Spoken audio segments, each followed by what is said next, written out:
Hello lovely people, my name is Emma and today we're doing an overly specific book recommendations for books about diving, submersibles and the deep sea. So we've got a bit of a mishmash of fiction and non-fiction and we're just going to jump straight in. The first book I wanted to talk about is Into the Planet by Jill Heinerth. This is a non-fiction book about a professional diver who mainly does a lot of scuba diving and cave diving being her big focus. It's a really wonderful memoir that follows her career, how she got into diving and some of her major dives. She's a Guinness Book of World Records holder for a bunch of different things, and the opening scene is her getting trapped inside an iceberg with her and a couple of her colleagues whilst out on a deep sea dive. Incredibly cool and definitely worth a read. I really like her writing style. She's got a lovely flow to her and there's a lovely blend of different environments that you get to see her in, and she talks about the seriousness and kind of danger connected to cave diving especially, but diving in general, and it's really sort of a technical look at how this career works and how this industry works. So I think this is a wonderful starting off point if you're interested in the world of diving, and some of her descriptions are absolutely beautiful. Kind of connected to this, we have Windwalker by Natasha Mostert. This is a kind of literary contemporary fiction, which is mainly sort of a romance and has a bit of a crime thriller element. There's a guy who is stalking one of our main characters and that's sort of an underlying theme behind it. But the sort of story at the heart of it is between these two people, one of which who is a cave diver. So you get a load of descriptions of the cave diving from his perspective as well. And it's a sort of lovely blend of if you went for the non-fiction from Jill and then the fiction from Natasha Mostert.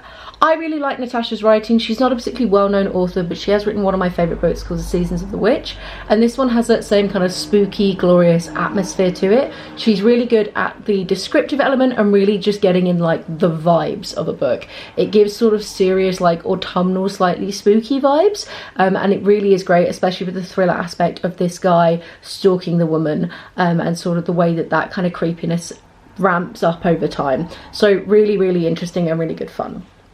If you want something a little bit more light-hearted that is still scuba, then I can recommend Going Under by, I think, Kate Thompson, not 100% certain it's here. She is an Irish contemporary romance author that no one seems to have heard of, but writes some really, really good books.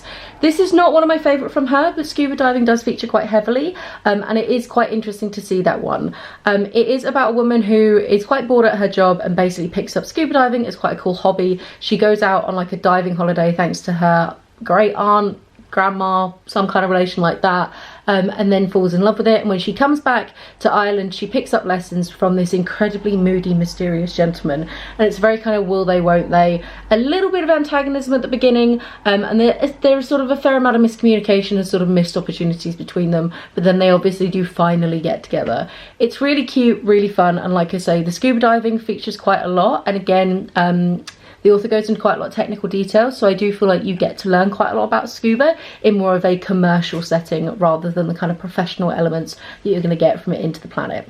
Now, if you're thinking Emma, this is all very well, but I don't want to be just out in the sea with a little tank on, I want to be deep, let's go deep down, then you definitely have to check out Below the Edge of Darkness by Dr. Edith Widder.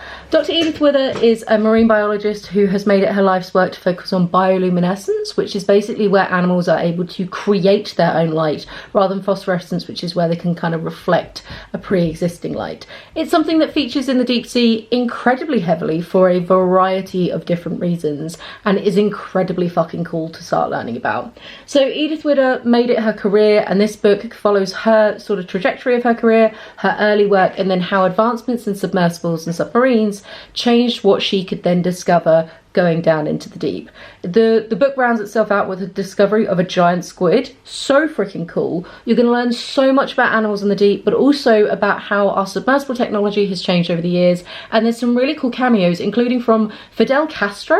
Yeah, I know, was not expecting him to pop up in some random pop science book, but turns out he was super into diving, and yes, she does get to have a conversation with him. Freaking wild. So really, really cool book. Fascinating facts.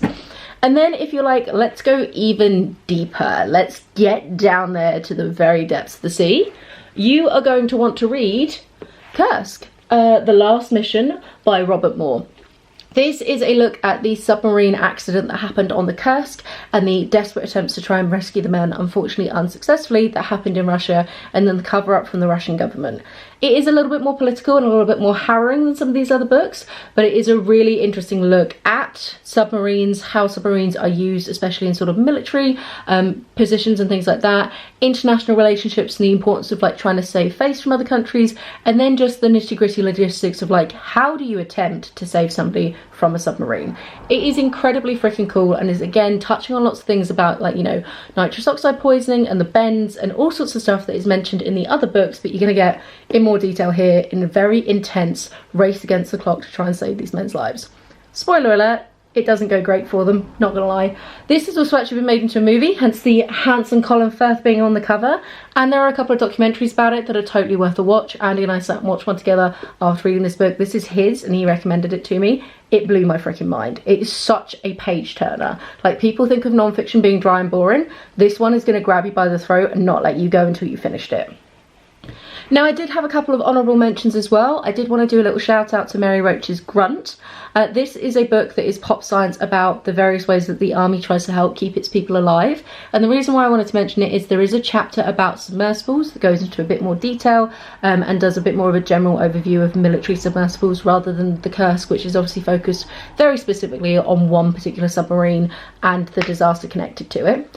I also wanted to do a shout out to This Podcast Will Kill You, that has a really interesting episode on the bends and nitrous oxide poisoning. That features quite heavily in most of these books because it is one of the major dangers of going down in the deep sea, spending any kind of time underwater, because the pressure changes mean that nitrogen is basically dissolved into your blood, and if you come up too early that can cause massive problems, and so that podcast explains how we found out about them. Fun fact, not because of going down deep sea diving, but originally discovered because of mining. I know, well cool. And it will just give you a bit more of a scientific background about what the bends actually are. So if you're reading these books and you're like, I don't understand why these scuba divers keep getting sick, what is happening here? It's a really great podcast. It will just kind of give you an intro overview of the science and the biology and a little bit of a history lesson at the same time. So those are a bunch of books about being underwater. Do let me know in the comments down below if you've read any of these and what your thoughts are, and also if you've checked out some of the fiction that are on this, because both of those authors are incredibly underrated, not very well known, sort of little unsung heroes who need more attention. Have a wonderful reading week, and I will chat to you soon. Bye.